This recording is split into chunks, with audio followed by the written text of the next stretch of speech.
on demande le rayon R de ce cercle circonscrit à ce triangle.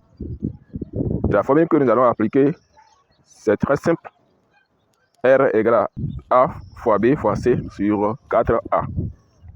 Alors, cette formule, nous avons déjà appliqué dans une première méthode où il faut d'abord chercher l'aire du triangle et donc chercher d'abord la hauteur du triangle. Mais ici, nous allons encore trouver une formule pour trouver directement l'aire du triangle et appliquer maintenant directement cette formule pour trouver le rayon.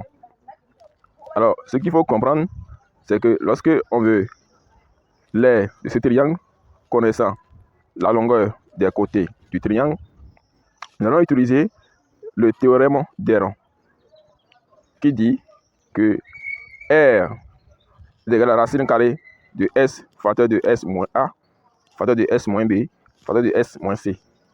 Avec S, le demi-périmètre, c'est-à-dire la somme des longueurs des côtés du triangle sur 2. Dans notre cas ici, le S n'est rien d'autre que 13 plus 14 plus 15 sur 2, ce qui nous donne 21.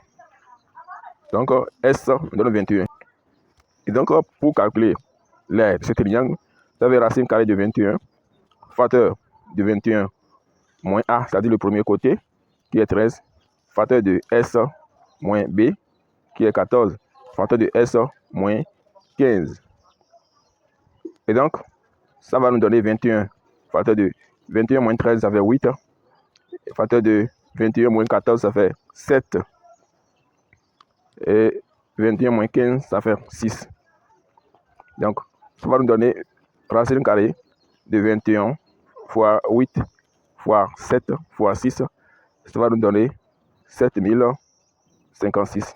La racine carrée de 7056 va nous donner 84 unités de surface. Alors, on a déjà le A dans la formule, donc on peut appliquer directement cette formule. Donc, ça fait R, ça fait A fois B fois C, donc sur 4 fois le A qu'on a trouvé, 84. Et donc, ça va nous donner 2730 sur 336. Donc, on trouve R qui nous donne 8,125 unités de longueur.